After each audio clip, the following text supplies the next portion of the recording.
are listening to the sign. They're listening to the famine. And this seems understandable.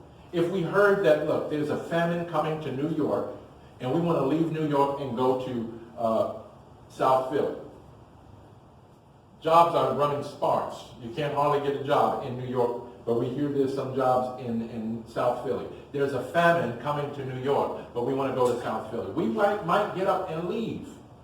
But as saints of God, as children of the Most High God, we want to make sure that our first focus, whatever move we make, is, Lord, what would you have us to do? Even when God is not speaking to us, it's at those times that we should be speaking to God. It's at those times that if you can't hear from the Lord, that you're calling out to the Lord.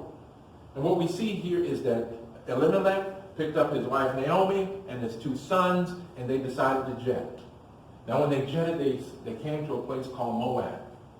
Now Moab was a place where they did not respect and revere the same God of Israel. So here they are living in a pagan land, in the midst of a pagan environment, surrounded by pagan symbols. Let every man that hear what thus saith the Lord. And as they're in the midst of this pagan activity, the Word of God says something significant happens.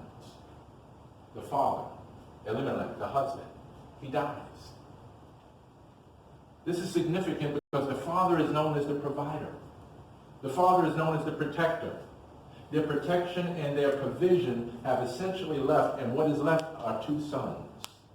The 2 sons happen to be of age, and they take wives. Who do they take wives of? Moab. So they take Moabitess wives. And the Word of God helps us to understand that this is not what was in line with the will of God. They take them unto themselves, and here's what happens. Within 10 years, the 2 sons die as well. And so here's Naomi, who doesn't have her husband, who has been her provider and her protector in the context of their culture. But she also doesn't have sons who would also pick up those pieces. She's left with 2 daughters, and she has no other choice but to listen to the situation again. She says, okay, look, it's time to go back.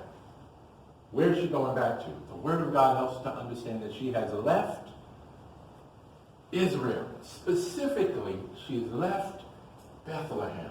Specifically, she has left the house of Judah. But now she finds herself in Moab. And while she was escaping famine, she has found herself destitute again. And she looks at her destitute place and says, it's time for me to go back. And she's going back to Bethlehem. Bethlehem means what? The house of bread. In the midst of her emptiness, she realizes that she's got to turn back to the house of bread. In the midst of her destitution, she's got to go back to Judah. What is Judah? The house of praise. Saints, I want to submit to us that when we are in the midst of trial and tribulation, when we feel like it's time to get up out of the fire, to get out of the midst of the flood, that we have to return to God. We have to return